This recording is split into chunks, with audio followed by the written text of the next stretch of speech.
Meine Damen und Herren, guten Tag. As you might expect, I'm going to be speaking English. And yeah, I'm going to explain, I hope I'm going to explain your answer, how I made it. But before okay, I cannot see you, so let me just relax.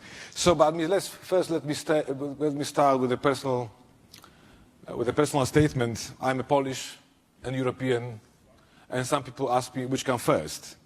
And to be frank, I want to enjoy both identities in tandem.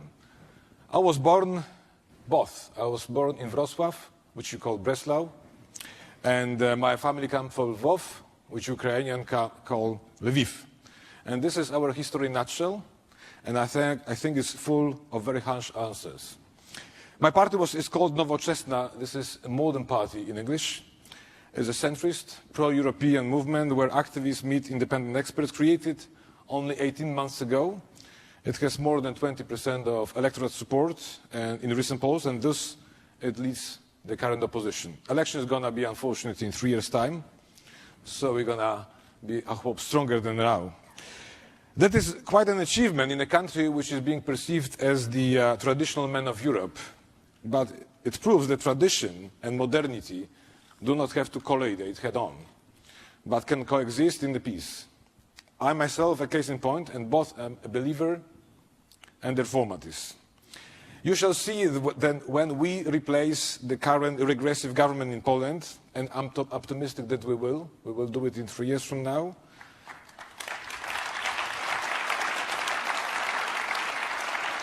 I'm very pessimistic, not only by myself, because not only by my party or strength of the opposition, but Poland has a vibrant civil society. And Polish public opinion is overwhelmingly pro-European. I think this is the most pro-European country in Europe these days. And we should restore Poland's place in the heart of the European project, and we'll do it. We need reforms. We need reforms in Poland. We need reforms in Europe. But look, following the last Sunday's elections in Italy referendum, one more EU country may fall prey to populists. One cannot rule out the meltdown of the Eurozone. We must prevent this from happening. But on our side, I want to send a very pro-European message. I can declare that under our leadership and under my leadership, I declare Poland shall join the Eurozone. I want to say it here in Berlin. Now with Brexit on our doorsteps, we need to be together even more, not least in the economic sense. The UK, as a freedom-loving country and with a great economic potential, will be greatly missed in the EU. We can only hope to draw lessons from Brexit. Indeed, support for the EU has risen considerably in many countries. We shall need to keep it that way and to keep going.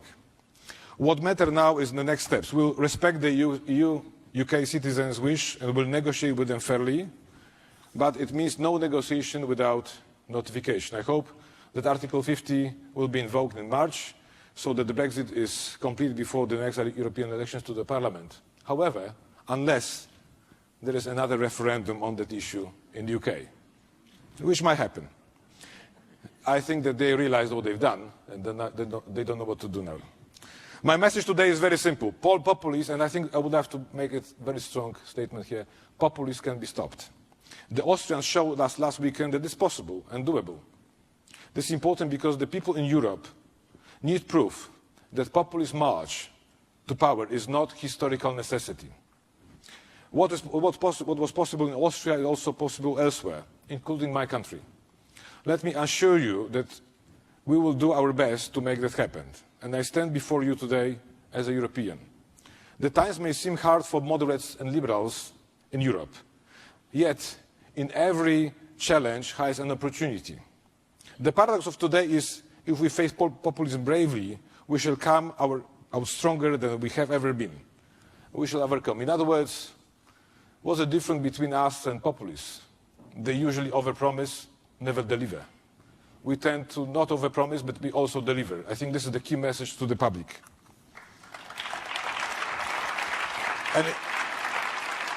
And I'm pretty sure it's happening in my country. I hope it's going to happen in other countries. People will be fed up with populism. They will be fed up and they will see they are not delivering but overpromising. We are today to discuss concrete ideas, but rather than jump to conclusions, we must first understand the roots and causes of the populist surge. If you look in retrospect, one can see that our continent was hit by several crises all at once. Economic crisis, invasion on Ukraine, refugee crisis, civil war in Syria, Brexit. 5 at once, I would say. And Europe and European institutions were not able to cope with these challenges on time. In the last 20 years, since the economies collapsed, Europe did not have to react so fast. Now we need a stronger Europe. Not necessarily a federal one, but effective. A Europe that acts together, on time, whenever needed. But now, that's not enough. Europeans need a new hope. A hope for better life, security and future that they create. History accelerated recently, even not years, but also in weeks. I said here in Berlin in April that young people in Europe are not going to be satisfied with just the fact that there is a peace on the continent. They take it for granted. They just need a tandem of freedoms, from fear and to develop. We need to give them jobs. We need to provide them with a schooling. We need to give them a sense of belongings and inclusive society. Young jobless figures, entrepreneurship, competitiveness, these should be the key parameters for any non-populistic government. But there is also another aspect of freedom, freedom from fear. If there's anything the populists have mastered much better than us, it's the management of the basic human feeling, which then can often convert to the hate, into the hate. And that gives them first strength, then power. But the populist goal is only power, not prosperity. It is the field of emotions rather than of the real world. The reason they are controlling freaks is because they are escaping from fear. The more chaotic nature scares them, so they try to squeeze it into the framework they understand. But by ignoring reality, they cannot really deliver what they promise. Their radical language creates uncertainty and more fear. One can hardly build on such a foundation. And so Poles and others will soon tire of populist politics. But there's danger, of course. Populists under pressure easily turn into dictators. We must keep that in mind at all times. I'm also talking about my country. Europe now wants border checks and true refugees set apart from the job seekers. This calls for a vision and joint effort. We must act in our own capacity.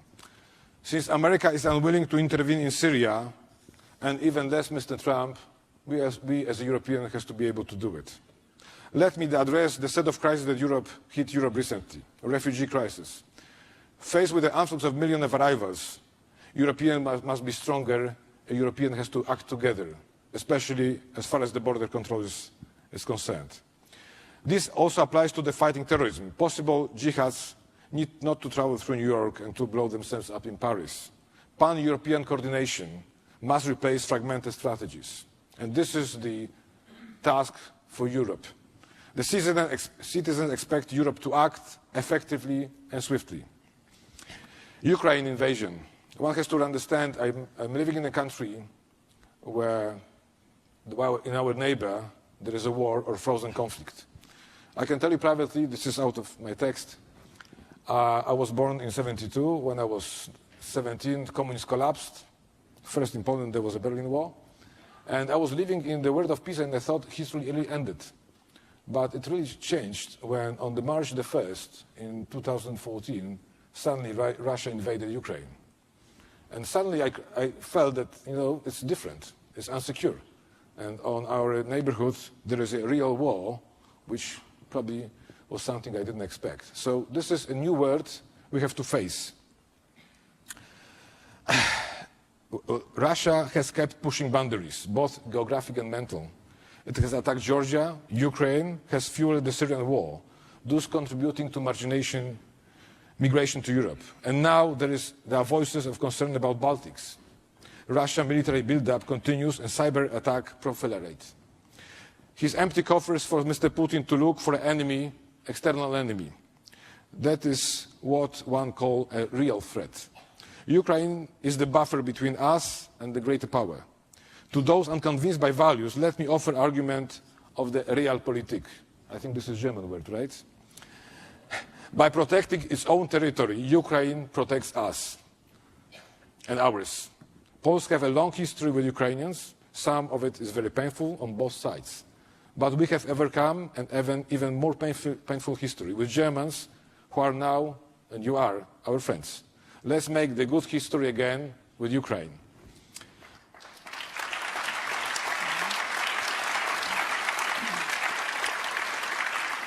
I wish I could say in Kiev one day. We too must do our bit on cyber attacks. Defense planning takes ages, so we have to act now, starting with cyber warfare and counter-propaganda. Both are relatively cheap, and they will shield us from the greatest danger, from our own nations turning on themselves, on each other. Of course, fighting have speech should not mean total oppressive control. Being liberal, we advance the freedom of expression, but it does not cover the freedom to manipulate others. Live by the sword, die by the sword. Let us expose the liars and the fools. Let us be smart by contrast. We all breathe oxygen, even those who don't know it. The EU has given us the longest peace in the history. We must now return to favor. The EU cannot allow itself to become any weaker than it already is. Just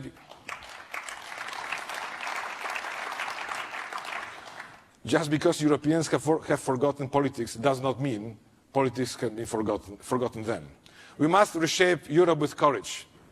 It is not bad shape as such, but it needs reform and it needs to be a system that delivers. To achieve that, the results people want. We cannot tell our citizens the answer to challenge is more Europe. They don't understand. It's very Brussels language, more Europe. They expect results. They expect the benefits language, what they can get out of it. I'm for Europe that acts. I am for Europe of vision. I'm for Europe that solves problems. And Europe of hope. Schönen Dank.